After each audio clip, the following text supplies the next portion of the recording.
Hey everybody, welcome back to JT Channel, and you guessed it, I still haven't changed my shirt because now we are here to review NXT's Great American Bash, my third review video in the same day. Not that you needed to know that, but I am recording all three reviews and all that in one day. So all of this, plus watching NXT and Saturday Night's Main Event, all before Evolution tonight. And in case, I don't know when these videos are going to be scheduled to come out, but I'm recording all this on Sunday, right before Evolution, basically. But I did say I'd watch and review the NXT show, Great American Bash, and I had fun again. Every time I watch an NXT PLE, they're really good. And I always, like I said in my picture predictions video, I need to watch more NXT. We all do. It's such a good show. The fan base is great. But I'm gonna catch up here. First match of the night was Javon Evans versus Jasper Troy. Now, I talked about in my picture predictions how I didn't know much about Jasper Troy, but I did like his style. And what I didn't know was that he was the winner of the first season of LFG, which you don't know stands for Legends and Future Greats. It stands for Let's Fucking Go. Where, I think it's like The Undertaker, Bully Ray, maybe Booker T and Mickey James. I feel like I may have gotten that right, maybe not. It's basically NXT, but it's a lot more hard-hitting, like old NXT, like the game show version. Mixed with Tough Enough. I guess it's more Tough Enough than it is NXT, old NXT, thank God. And I guess he won that. Again, I don't know much about him, but he's a big dude. He's a big meaty, big boy. And Javon Evans is the high flyer. This was the old school clash of monster versus high flyer, David versus Goliath. Javon Evans bounced around the ring a lot. Jasper Troy caught him and slammed him down a lot. Really good stuff from both guys. I love Jasper Troy's entrance theme. I pointed out that it seems like metal and rock entrance themes are coming back. I didn't realize that Tekla and AEW had such a cool theme. And then Jasper Troy's is great as well. Javon's is too, don't get me wrong. I'm nothing against rap and hip-hop. I'm just saying I'm a metalhead. Way off track. But this was a good match. I can't think of any spots that I need to talk about. I have the pause screen of Jasper Troy hitting his choke slam. I'm a big fan of the choke slam. It's one of my favorite moves ever. My characters on wrestling games had it as their finish or their signature for decades. In the end, if I remember right, he hit a roll-up, basically a surprise roll-up. Caught him off guard. 1, 2, 3. Javon Evans caught Jasper Troy. I just said he. Who am I talking about? So Javon Evans picked up the win over Jasper Troy. Big win here. I think Javon Evans is probably on his way to becoming NXT champion. He beat a monster. He beat a big dude, and that's what Obafemi is. Not to spoil the main event. I totally just did too. Sorry. I have so much to do today. But I did say in my predictions video that he's on an upward trajectory. I do think he'll be NXT champion by the end of the year, most likely, regardless of who the champion is, who he takes it off of. But it was a really good match. Again, it was the high flyer versus the powerhouse. It's a classic wrestling trope, and they did it very well. Javon Evans picks up the win. Up next was the Women's North American Championship match. Sol Ruca, who I went on and on and on about recently, took on Izzy Dame. Sol Ruca was the champion. They had their friends at the ringside, Zarya and, oh my God, Tatum Paxley. They're all part of the Culling, which is Sean Spears' creepy cult faction, which is really cool. I have a hard time not saying this is the match of the night for me because of how good Sol Ruca is. I'm not saying Izzy Dame is bad. Child, I feel like I'm screaming. Nat. So anyway, you've had plenty of distractions and brawls on the outside with Zarya and Tatum Paxley. The opening of the match was really cool because Tatum slapped Zarya. They got in a brawl, and during it, Izzy Dame hit the Sky High, which I guess is her finish, which meant she hit her finish in seconds of the opening. Everyone thought Sol Ruca was going to lose. She didn't. Lots of back and forth. Sol Ruca flying around the place. Zarya trying to keep Tatum out of it. Zarya hits a great spear, by the way. I was talking about Goldberg and who does the best spear now that he's retired. Zarya does a great one. But anyway, it was a really good match. I mean, I don't know what else to tell you. You need to go out of your way to watch it because Sol Ruca is just incredible. Izzy Dame is also very, very... Seemed like the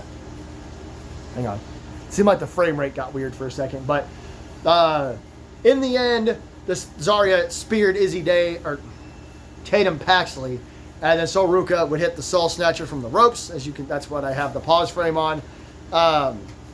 Again, in my opinion, the best finisher in the world. What she's about to do from this springboard position is spin backwards, like do like a front flip and fly backwards. It's so hard to explain. You gotta see it for yourself. I'm not gonna hit play. Go watch the match for yourself. It's a springboard into a inverted backflip into a cutter, and Sol Ruca retains her title. I kind of figured that was gonna happen because her and Zarya are not gonna win the tag team titles at Evolution. It was good. It was great. I don't know what Sol Ruca does next. After her and Zarya lose that match, I don't want Zarya to turn heel or anything. I'm sure they'll have something for her. I stand by what I said during my predictions video. Don't take the title off of her until you're ready to bring her up to the main roster, because she is absolutely main roster ready. Sol Ruca retains the North American Championship. Next up was a match that I said I was looking forward to the most. It was Ethan Page and Ricky Starks Falls Count Anywhere for the men's North American Championship. This was pretty much exactly like I expected it to be as far as the violence went, I guess, quote unquote. It's so hard after watching the Texas Death Match at All In. But, you know, they're kendo sticks, steel chairs, fire extinguishers. They brawl all around the ring, all around. They fought in the crowd. There was a trash can used. I don't know. It was, you know, a WWE hardcore match these days. Trying to think if there's anything else crazy used. They fought in the back for a while. Ricky Saints did use a flip-flop or a chancla, whatever you want to call it. That was hilarious. Interestingly, Jasper Troy got involved. Ethan Page was fighting, and he kind of shoved Ricky into Jasper, and of course Jasper didn't know what happened. He just saw Ricky run into him. And so Jasper black hole slammed Ricky Saints onto a box-like structure, as Michael Cole would lovingly say. They fought back out to the stage, and the carnage you see behind me, Ethan Page, would eventually pick up Ricky Saints and the Ego's Edge, the Razor's Edge, off the stage through a couple of tables. 1, 2, 3, Ethan Page retains. I got my pick wrong and my prediction wrong, I'm pretty sure. But I'm okay with that. This was a really good match. They definitely benefited from it. It's Ricky Saints and Ethan Page. It's one of those things where you knew it was going to be good, and they didn't have to go super violent, which I didn't expect them to necessarily. I know in my predictions I said that they could get away with a lot, but I mean, a Razor's Edge off the stage through multiple tables, that's a pretty badass ending. I guess we're going to go Jasper Troy and Ricky Saints next, which is interesting. I don't know where Ethan Page goes. I would not put him back into a feud with Javon Evans. They closed the door on their feud a while back. I stand by what I said. I take Javon and head him towards the world title on NXT anyway. And you can do whatever you want with Ethan Page, I think. But in the end, really good Falls Count Anywhere match, and Ethan Page retains the North American Championship. It was good. If you have to watch one match on the show, if you're a fan of WWEs hardcore matches, I'd check this one out. I do not mean to be covering Trick Williams' face, but this is the thumbnail I tried to get. But up after this was not a match, but I do need to talk about it. The TNA Championship Slammiversary contract signing. Mike Santana, Joe Hendry, and TNA Champion Trick Williams signed the contract for their title match, which I think is on the 20th or something. It's soon. It's like next weekend. I only wanted to talk about it because I want to talk about this again. I loved the fact that I get to talk about it finally. This TNA NXT crossover has been great because, I mean, you got Ava Raine, the NXT general manager, and TNA champion Trick Williams. Again, I'm kind of in front of him. But he's from NXT, and then you got Mike Santana and Joe Hendry. I won't clap this time. It was good stuff. Great back and forth, like, talks. I loved how Joe and Mike just kind of were like, hey, you're a good guy, you're a good wrestler, but I want that title. And then they went to Trick and went, you fucking suck. That's basically how it went. But in the end, Joe Hendry got on the mic and said, got on the microphone and said, me and Mike Santana don't agree on much, but we agree on two things. One, that title's coming back to TNA. And then Mike Santana grabbed his microphone and said, and two, you talk too much. He punched Trick in the face, and then they grabbed Trick Williams, picked him up, threw him through the announce table, threw him through the table that was in the ring, obviously, the contract signing. Exactly what I said. Now, what's interesting is I said that whoever's standing tall would likely take the pin. Obviously, they threw Trick Williams through the table. Then Joe Hendry grabbed the title, and him and Mike Santana were yelling at each other. And then Dark State showed up. Went ahead and changed the background to at least have Dark State in it. They came out. They beat up Mike Santana and Joe Hendry. For those that don't watch NXT, Dark State's like this new dominant faction. Everyone calls them Shield 2.0, as if the Shield wasn't a ripoff, and they weren't a ripoff. Like, factions always copy other factions. It drives me fucking insane. I hate the IWC. They did that cool version of instead of so the triple powerbomb that the Shield used to do, Ambrose and Rollins, or Mox and Rollins, would pick up somebody, hand them to Roman Reigns, and then they'd help him powerbomb him on the ground or through a table. Their version is a quadruple powerbomb with two guys pick somebody up. I think they did this to Santana.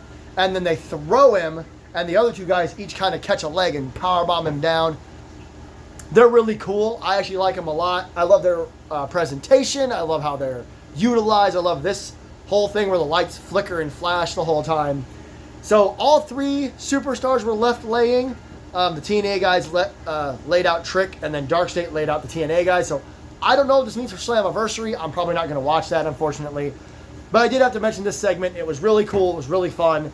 And yeah, if you're going to watch Slammiversary, I would watch this match closely. I don't know how it's going to go with it being a triple threat. Surprisingly, up next was Obafemi and Yoshiki Inamura for the NXT Championship. I say surprisingly because when it was announced that this was the next match, I thought that I had messed up and I had missed something. Hang on, I gotta get a drink of Pedialyte in my throat. I thought that maybe a match had gotten canceled or maybe the show went by really fast, but no, they had decided to put the women's tag team match at the main event, and that's fine. Probably with Evolution also this weekend, they were trying to be like, oh, we care about our women's divisions. I'm sorry, I'll stop. But as I mentioned, I didn't know much about Inamura. Now that the match is over and past, I know a lot more about him. He's also a big dude. He wrestles strong style. That's what one of the ring announcers kept saying. But, just catching my breath. This was really good. It was big, meaty men. It was, two large men just slamming each other around, running into each other, throwing each other into everything, off of everything. It was really, really good. Inamura does this splash where he bounces the ropes and then kind of launches himself. He tried for it multiple times. When he finally hit it, it looked really good. Josh Briggs was out there. He's been managing Inamura for the last couple of weeks. He kept trying to get involved. He even hit Obo with the title, which upset Inamura because all he cared about was respect and honor and stuff. So that didn't go well. But in the end, Obafemi hits a pop-up powerbomb. I didn't realize that's what the fall from grace was, but it is. It's a huge pop-up powerbomb. Boom! 1, 2, 3. Retains the NXT Championship. Again, I kind of spoiled that during the opening match review because Javon Evans does good against bigger guys. He's great against them. So I can see that being a future title match. I've mentioned it before, and I'm going to say it again. Obafemi is one of my favorite wrestlers right now. He's so intense. He's so good. He doesn't just use strength. He's also got speed. That was the whole point of this match. These two guys were both really, really powerful and really, really fast. So Inamura looked great. I hope we do a lot more with him. Afterwards, there was a backstage segment that I only caught a little bit of. Basically, where Obafemi was like, hey, man, you want to do this again sometime? I'd love to. He really respected Inamura. He wanted to have honor and all that. Then Josh Briggs broke in and started screaming like Josh Briggs. And security had to break him up. So we'll probably do a Josh Briggs feud. He'll probably break his little friendship with Inamura and all that. But, again, fantastic match. If you love the Giants style of wrestling where two big dudes just bump into each other for a while, I'd watch this. Obafemi is still your NXT champion. And as I said, the main event, excuse me, of NXT's Great American Bash was Jordynne Grace and Blake Monroe, the former Mariah May, taking on Jacy Jayne and Fallon Henley with Jasmine Nix at ringside. It's Fatal Influence. I forgot Jasmine's name when I did the prediction show. This was also really fun. It seems like tag team matches might be more my forte lately because I'm really enjoying them.